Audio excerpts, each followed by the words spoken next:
All right. So hello everybody for the next session. Our first speaker is one of the nicest people you'll ever meet. She started her journey in the inner city of Baltimore. And if you've ever doubted yourself, or if you've ever had someone tell you that you can't be great just because of where you come from or what you look like, then look no further. This woman is our ancestors' wildest dream. She is the proof that people that haven't had everything can not only be great, but they can be the best. So let us please welcome to the stage Kimberly Ellison Taylor. She's the CEO of KET Solutions. She's been ranked as one of the 25 most powerful women in accounting. She's been a leader at companies such as NASA, Motorola, KPMG, AICPA, Oracle, you name it. The list goes on and on. And not to mention, she's also got 4 degrees and 5 certificates. And just the other day, she was telling me how she's taking another class. So she truly never stops. Please join me in welcoming to the stage Kimberly Ellison Taylor.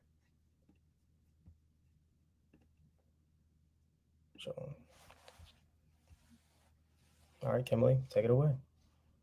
How excited am I to be here on stage with you all today?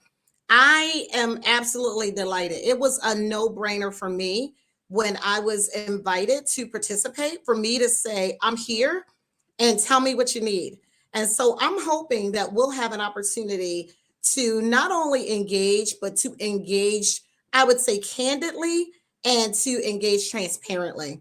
There are no questions that are off the table. I want to give all of you the opportunity to ask whatever it is that you like. I'm going to talk for about 20 minutes and then we're going to have some questions. I'm going to stop sharing at that point because I can't see you and I feed off of the energy of the group. So thank you for having me. So let me tell you about me and my background. And this is what I so believe. I am standing on the shoulders of giants, and I pray that my ancestors, and I might cry because I get emotional when I talk about this, realize that their pain and their sacrifice and all of the things that they went through, that joy was coming in the morning, and that we would one day have an opportunity.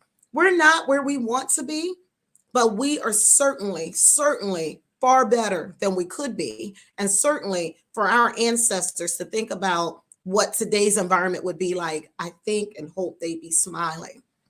So I truly believe that someone sitting in the shade today because someone planted a tree a long time ago. And many of those are people we would never touch or see, but it channels my attitude of gratitude. It channels why I am so excited every single day. And although there will be disappointments, I don't let that get me down. I'm really blessed and highly favored. And I certainly recognize that in my family, because that's the most important thing on this slide would be my family that you see. They are married, my college sweetheart. And we have 2 sons, so they're 21 and 19. And then you'll see much of what I was able to do with my family. And I think that's an important point. I'm happy to elaborate if we have time at the end. But you'll see a snapshot of some of the amazing things and opportunities I've had to grow, not only personally, but professionally as well.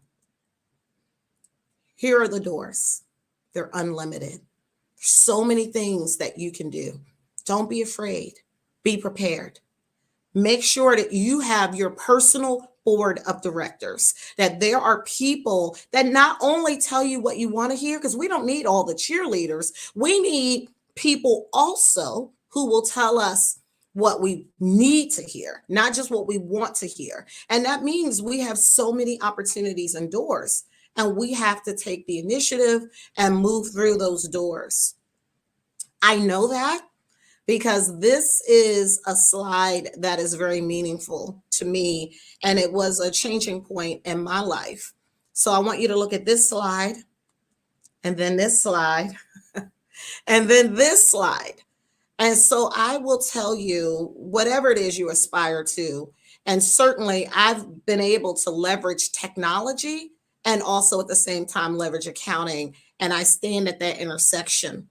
I became the chairman of the world's largest accountancy body in 2016.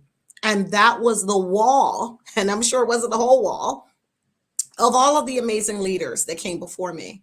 but I was the first person of color, the first Black woman, the first Black person. And so I understood the assignment. And I understood that only doesn't mean that you have to focus on what you don't have. You have to focus on what you do and work on making sure that you're not the only one, because that's the assignment. Pave the way, lend your shoulders, let people stand on your shoulders the same way that I stood on others. I'm 5'3", but I'm 20 feet tall because I stand on the shoulders of people who look like me and people who do not. And so, can you imagine over the years how proud my mom was of me? And she didn't get to see me on this magazine cover, but she got to see me on others. And it was so, I would say, heartwarming to know that my biggest cheerleader was right there along on this journey. Because I grew up in an environment with a family that said, you can be anything, you can do anything. But I'm going to tell you, they told me that you're going to have to work really hard. And I understood that. So I was afraid of my parents too. Let me just be honest. I was afraid because my mom always said she would show up at school with hair curlers and a bathrobe. And I'm like, that's not going to work for me. So I always did my homework, always listened to my teachers. And when someone came to my elementary school in the third grade, they said, be about the doctor, a lawyer, an engineer. I said, you know what?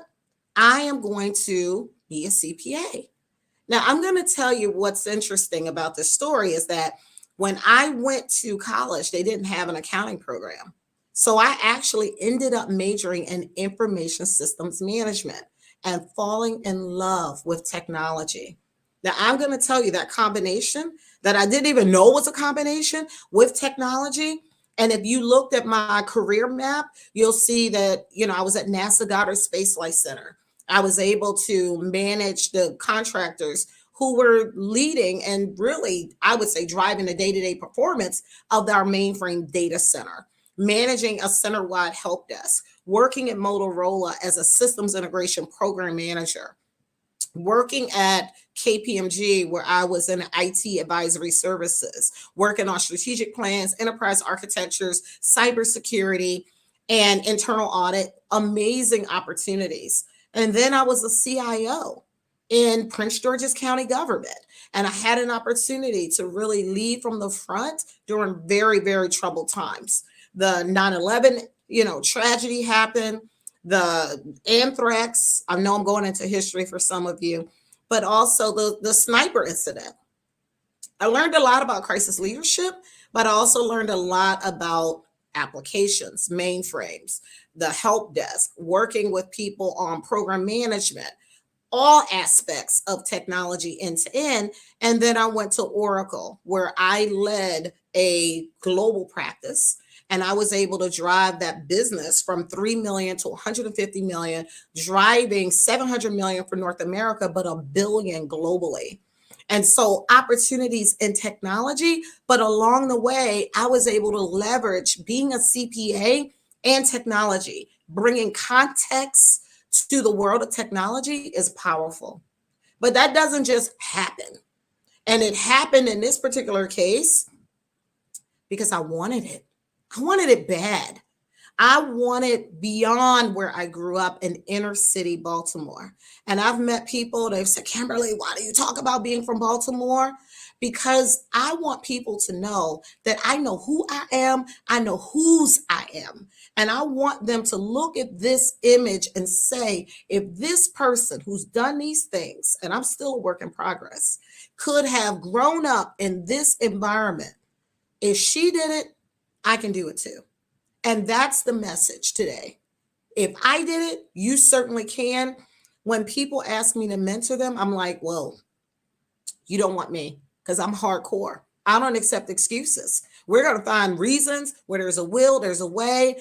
People have to step out of their own way. You have to drop sometimes people who are not helping you on your career path. Everybody that came with you can't go with you. So it's hard. But I learned those lessons from my parents who said, Kimberly, you're going to have to work twice as hard to get half the credit. Who wants to tell a 5-year-old that?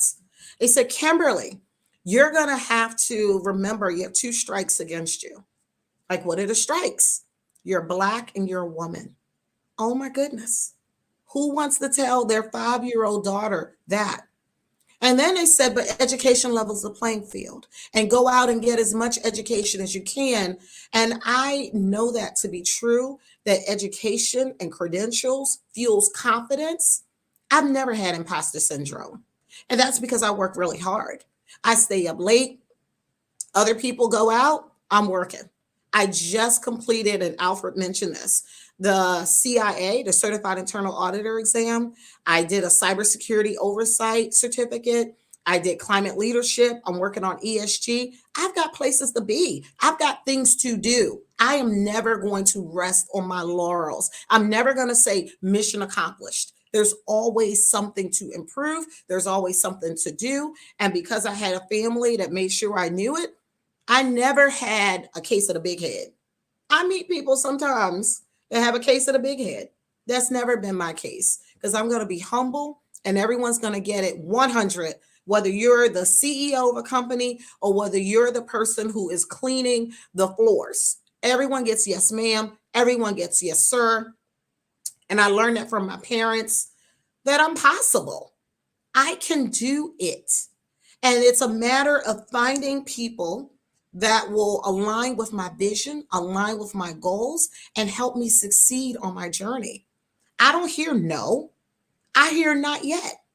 And so I think sometimes we can, be fragile and the feedback is hard, but use that feedback to fuel you, to excite you on your journey. And yes, have I been in places and times when there were emails where I had to stop and read it and say to myself, you have the angel on one shoulder and you have the devil on the other, and the devil's like, send it, send that email because you're going to get them told because you have no stuff to give. I'll say that. And there have been times when I've been like, the other angel was like, Kimberly, you should not send that email. Think about it. If you want to still send it in the morning, send it, but don't send it right now because you're too mad. I appreciated the angel who was always telling me, don't do it. And I'll tell you, those words to live by are things that I just channel. To whom much is given, much is required. We must accept finite disappointment, but never lose infinite hope. That's why when I get up every day, I don't think about all of the horrible things that are happening in the news, the George Floyd murder. If I was consuming that in my spirit, I wouldn't even want to get up. God, what you spirit, what you say out loud, the people you hang out with. And I just keep that stuff out of my spirit because I want to be focused today. I want to be better. I don't have time thinking about those things. Less time we get it. And so we have to think about what's next in our lives and what do we want to achieve and be a different maker. The next thing I find, Angela, hope here cannot occupy the same space. 100% true. I am faithful. I understand what is required, but I know sometimes we worry. But here's the thing. You do what you're supposed to do. You prepare. You need the right people in your lives, people into your lives for reasons and seasons. I learned that in my life. But I also knew for the times that I was worried, the angel spoke up and said, guess what? Faith and worry cannot coexist. And so if you believe like you say you do, then let's see the substance of those things. Even when you can't see it, you got to believe it. You got to speak it. So when I failed the CPA exam and I was devastated, you know what? I got up the next day. I actually had gone to a church service, heard about living about a life of expectancy, changed my whole perspective, wrote my name, visualized it. And you know what? The next time I took the exam, I passed it. And so if your presence has no impact, then your absence makes no difference. We've got to be prepared and comfortable so that we have the confidence to speak up and to say our truth. But at the same time, it has to be appropriate, and timing is everything. What I've also learned is that this is the same thing my parents told me, but hearing it from our former president also made it real. Change will not come if we wait for some other person or some other time. We are the ones that we've been waiting on. That's why I also do a lot of volunteerism, because I want to support young people. I want to support people in their lives. So whether it's scholarships, and I'm the chair of the Maryland Association of CPAs Foundation, whether it's helping people understand what microaggressions and biases are, I'm the chair of the National Commission on Diversity and Inclusion, whether it's helping people on their career journeys, because everyone doesn't have a family like mine. I'm the immediate past president of Beta Alpha Psi, whether it's helping the homeless with school supplies for kids, or whether it's toy drives. That I've been a member of Sigma Gamma Rho sorority since 1990. So I am living what I say, and I'm purpose driven. I've got things to do. I've got people to help. I've got a difference to make, because getting on this stage at the MGM didn't just happen. There were a whole lot of people who were pulling for me, encouraging me, praying for me, and they continue to do so. And I continue to ask them to do it, because I do not take it lightly that those things have happened. So here's the I think my world famous ingredients. Everyone's got world famous barbecue sauce, a world famous pound cake. Here's what I think the ingredients are. You have to have a vision. What is it that you want to do? I had a vision. I modified that vision. My vision was to be a CPA. But when I went to UMBC, they did not have an accounting program. The accounting program was at College Park. But here's the thing, when you're growing up in the inner city, my mom was like chief at home. My dad was working at Bethlehem Steel in a factory. We didn't even have a car. I didn't drive until I was 22. And you could argue that I really wasn't driving then.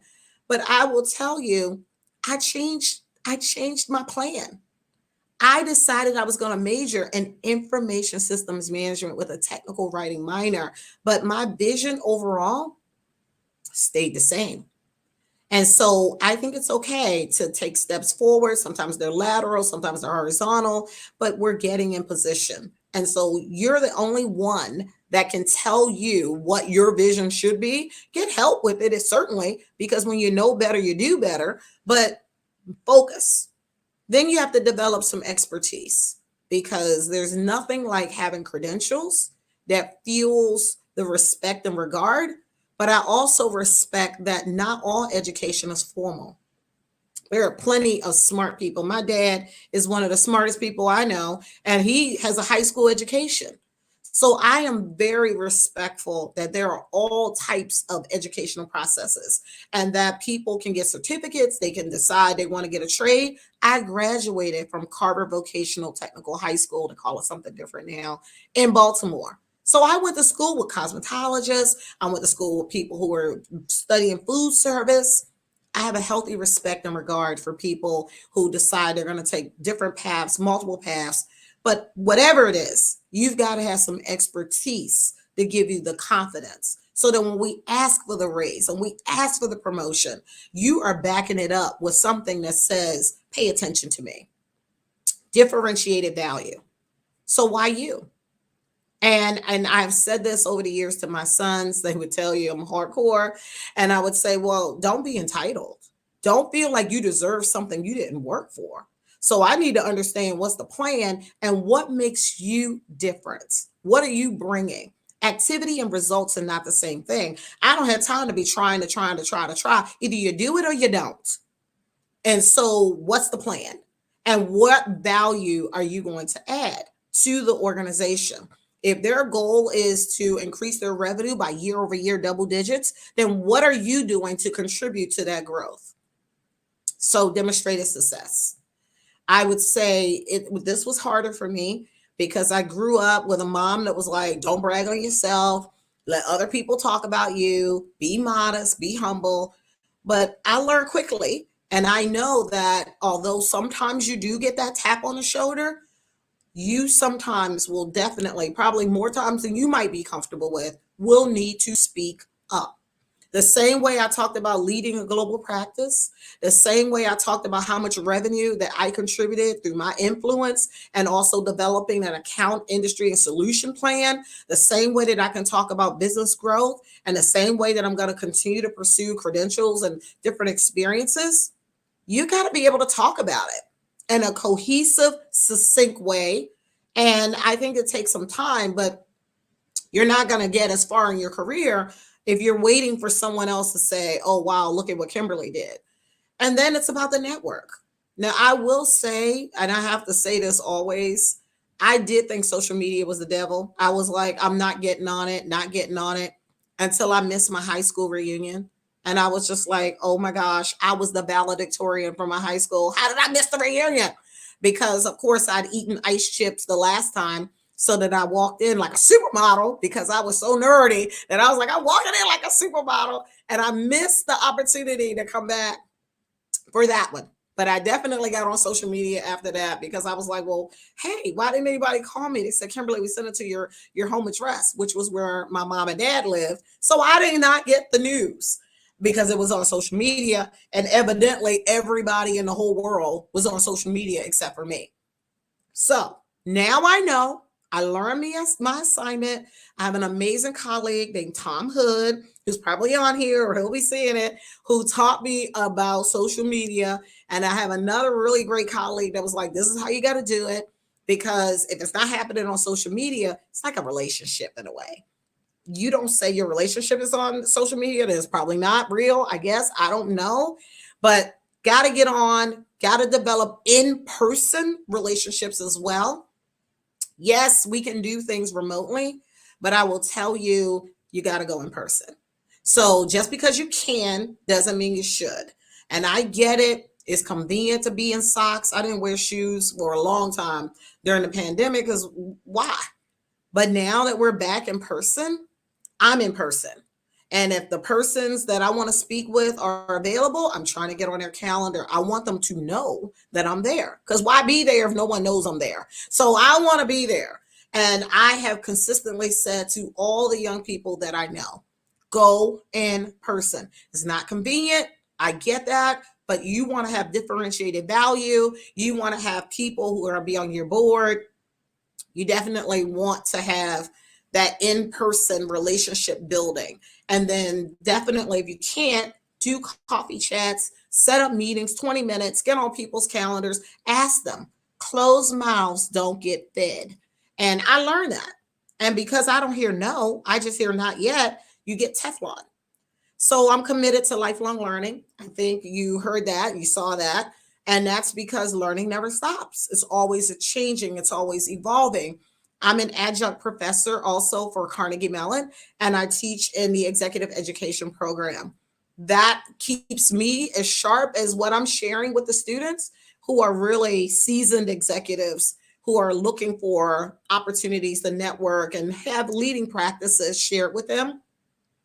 That's a great opportunity for me to continue my learning and at the same time meet some really great people. And then in the middle is just resilience. You're going to be disappointed. You're not going to get the job you thought you wanted. And the times that I did not get what I thought I wanted, you know what? It was better. The next time was better. Now that takes maturity over time because if when I was in college and it happened, I probably would be crying with the shades down. But as I have grown, what I realized fully is that there is always a door that's going to open when you didn't get the first thing because it was never yours. It wasn't for you. And once you respect the process and understand that, then when those disappointments happen, you're like, you know what? God, I know there is something better for me and I need to be patient. And while I'm being patient, I'm going to keep working on me and keep working on the plan. The other thing that fuels me is to be compassionate and to be kind. And I say that because there are so many instances where people have not always had the same opportunities as I've had. But if I can pay it forward, then that's my obligation. That's my responsibility. It's a privilege. And so everywhere I go, I am going to pay it forward. And I don't care about what they are doing because it's not about them. It's about me. And once you understand that I can't do tit for tat because I'm called to do something different. This is a calling. And being in the calling, I can't get you. I need to be the role model for the behavior that I expect. And so I'm kind and I try to help people whenever I can. Now, what I didn't realize is that the continuity of helping, of being kind, of doing the ingredients, I didn't know that I was accelerating my growth. I didn't know that people were watching me that I didn't know were watching me. I did not know that I was going to meet people who were going to be so critical and so pivotal on my journey, but they were. And so here is what I have learned. You can do good and well at the same time. And it means stopping and helping other people. And that means if I can ignite Black brilliance, I'm here. I'm all in 100%. And so please link in. I'm going to stop sharing because I can't see anything. And I want to know if I have time left. Are there any questions that I can answer for you? And so with that, I am going to ask Alfred to let me know, are there questions and to join me on the stage. Thank you so much.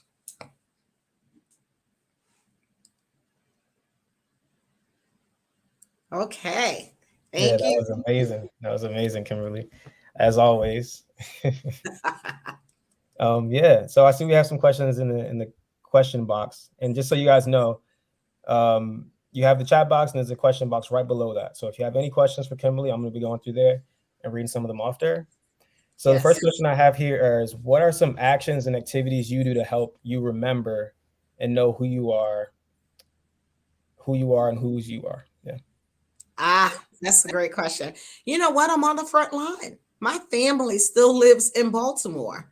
I am not isolated. And I think sometimes when people travel the ladder, they will write a check and they don't show up themselves. I show up. I'm showing up at the schools. I've adopted Georgetown East Elementary School.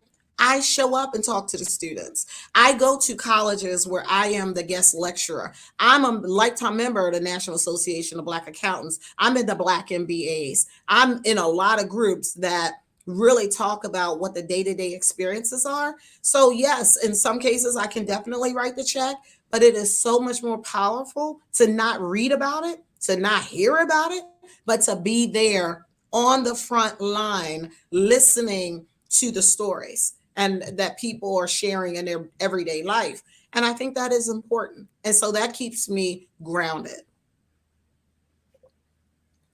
And the next question we have is this one right here. Show this one on stage. How did you stay humble despite being the amazing person you are? This is a question I have for you. And everything you've achieved. And how did you not let your success get to you and act arrogantly towards people under you?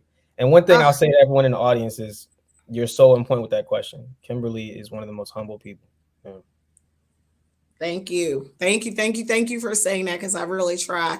Well, first of all, kids are savage. Y'all know that. My kids keep me humble because I'm chopped liver to them. They don't care. I'm like, the advice I tell my sons, the advice I'm giving you, don't you know that there are people who want me to come and tell them the same thing? And they don't pay attention. So I'm glad to get this love because, you know, kids can be savage. But I would also say, part of it is that you're a work in progress. What you have today could be gone tomorrow. We've seen so many people and who fall. And plus, what my mom and dad said is be careful of the toes you're stepping on the way up. They're connected to the rear you're kissing on the way down.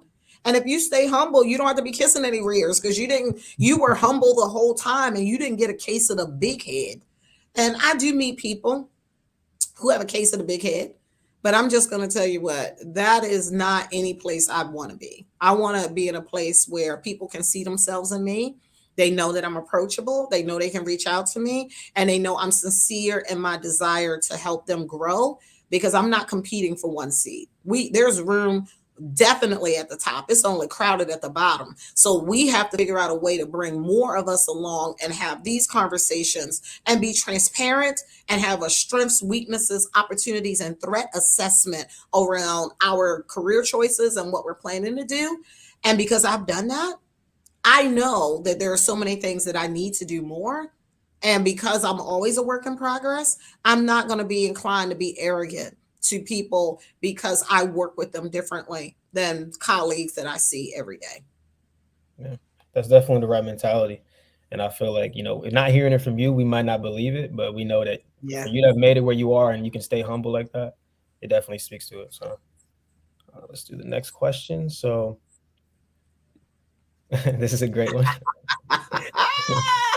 I am a night owl. I'm telling you, I hate getting up in the morning. I do. And it's so funny because I've gotten up early. I've gone to the airport. When you have kids, you're trying to get the first flight out. So at 4:30 in the morning, you're getting up. You're trying to get to a 6 o'clock flight. And you would think that I would be okay all these years. I still hate getting up early. My time is nighttime. I could stay up to 6 faster than I could get up at 6. But I do it. You do what you got to do. But I will sleep about 5.5 hours a night. I don't sleep a long time because, of course, all of the major leading successful people, they probably don't sleep at all. But I think you get sick when you don't sleep. So you got to get some sleep. I don't think you should be sleeping 10 hours unless you have a medical condition. But generally speaking, 5.5 hours puts me in prime time shape. Okay, that's good to know. So my insomnia is part of the formula to success. Okay. Yes, That's it is because your mind is racing. I mean, Alfred, I listen to rainstorms. That noise that just in the background. Sometimes it'll be like rain.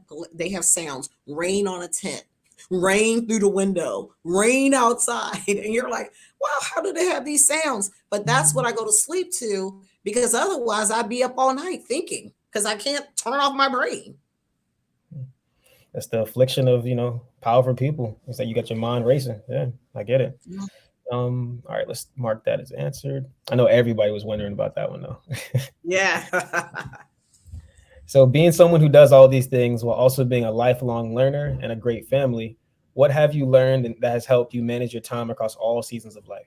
Yeah, something I want to know. You know what I've learned is that I don't have to do it all at the exact same time, that I can do it in my time. I think that when you're younger, you're thinking you got to do all the things at the same time. But sometimes you just need to be present.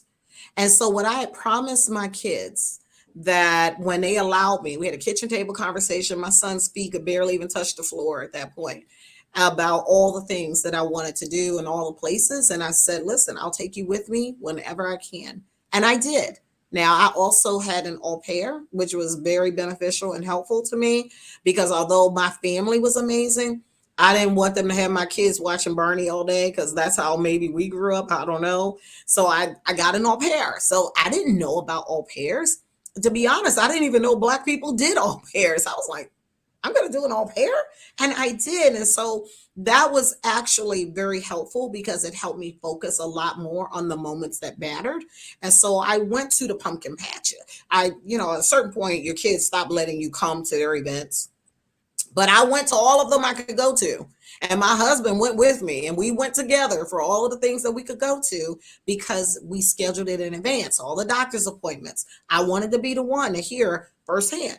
And plus, I was going to ask the questions. I'm sure my husband might be listening, but he might not have asked the questions that I would have asked. So I wanted to be there. So I was always in those appointments. And I think you have to figure out, it's a continuum.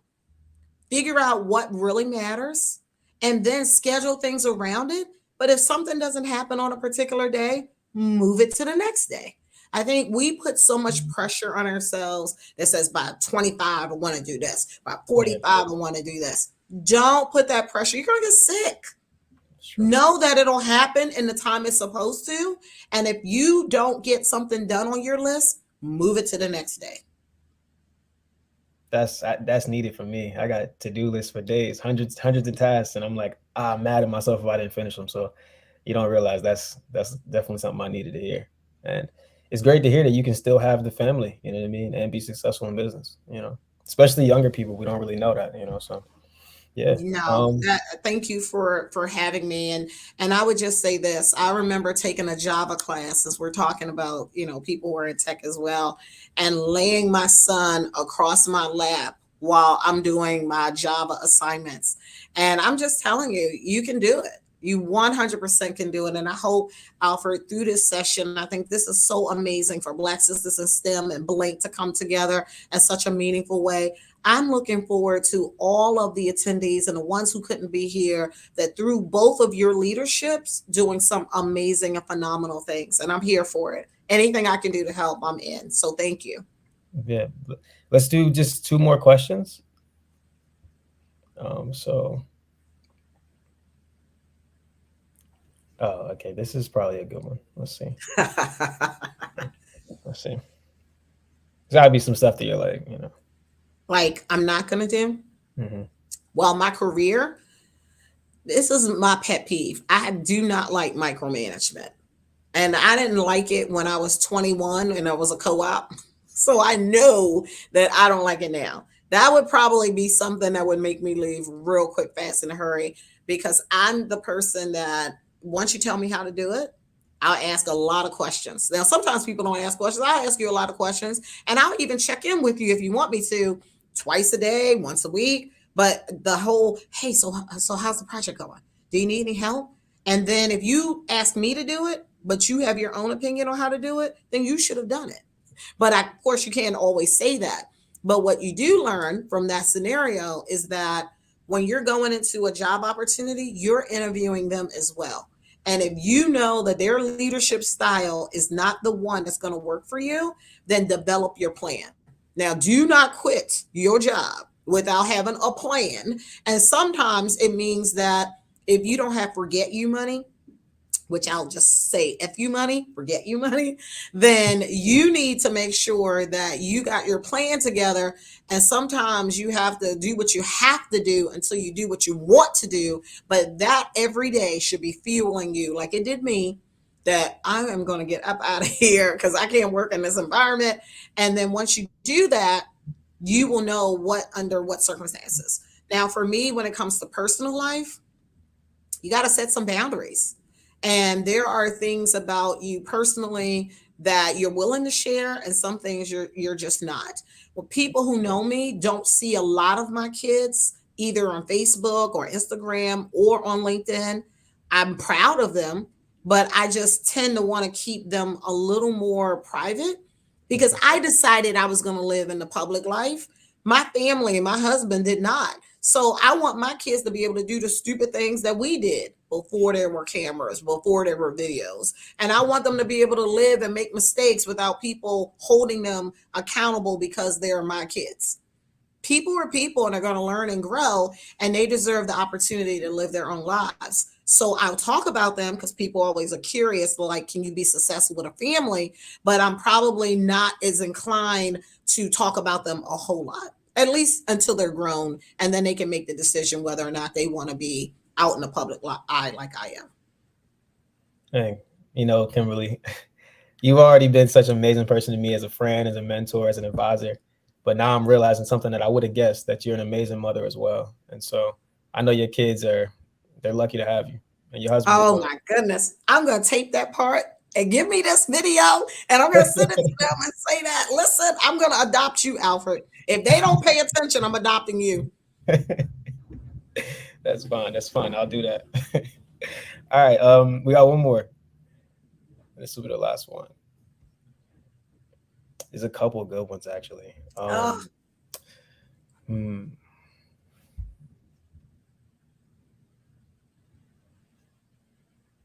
These are good. I'm torn between these two. Well, you might have to ask me both, and I'll go fast. Let's do this one because we have a little bit of time. So, have you ever had to deal with anxiety around your job and family? And what do you do to keep yourself grounded and renewed?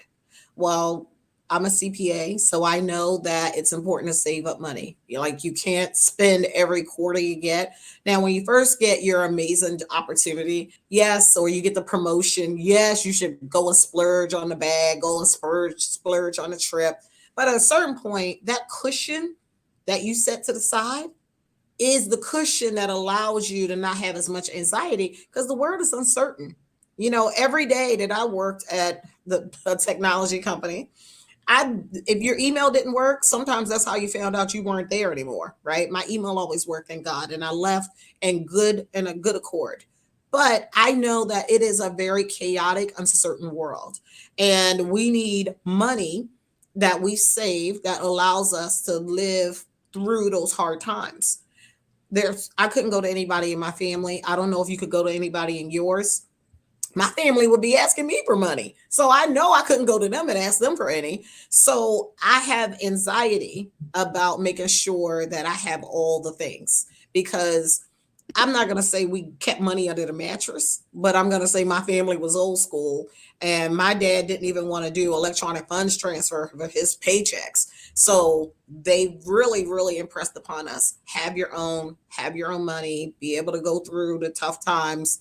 And so I think that's important. The other part I would say is about family. I fly a lot. I'm on a lot of planes. You get real close to God when you're on a plane and you're like, oh my goodness, I told my kids I was coming back. But for all of us who have kids, when you step out of your door, you really don't know if you're coming back. And I grapple with that all the time. When you say, see you later, are you? Because anything could happen. It could be your day that day. So I have anxiety about leaving my kids too young because I'm always on planes. I'm always going different places. Yeah. But then I remember faith and worry cannot coexist. And then I ground myself in the knowledge that what will be, and it is what it is. And I cannot change things that are meant to be. The only thing I can do is be the best person that I can be and be prepared. I love that. I love that. That's where I was kind of going with this question was like, I know you're very faith based. So also Mm-hmm. that must be a huge part of how you deal with anxiety. So that's beautiful. Yeah. Um, well, that's the end of the session. Any last thoughts, Kimberly? I would just say there's so many paths forward. You don't have to follow mine. You don't have to follow anyone else's. Use what I've said and use what you hear as a guide to help you on your journey. And I'm so excited because I know if you really want to do it, you will. And when there is a will, there is a way. And you just have to believe that with your whole everything and also work on your personal board of directors because I'm expecting, to whom much is given, much is required. And I'm Gen X. So if you're a millennial or Z, especially listening to me, you have been given a lot as far as technology is concerned. And I'm expecting a lot. So I'm looking forward to seeing you out and about. I'm looking forward to future conversations. And I'm looking forward to helping you as much as I can on your journey. So thank you so much for having me, Black Sisters in Tech, and also to BLYNK. Thank you. It's been great. Thank you, Kimberly. We're honored to have you. Thank you.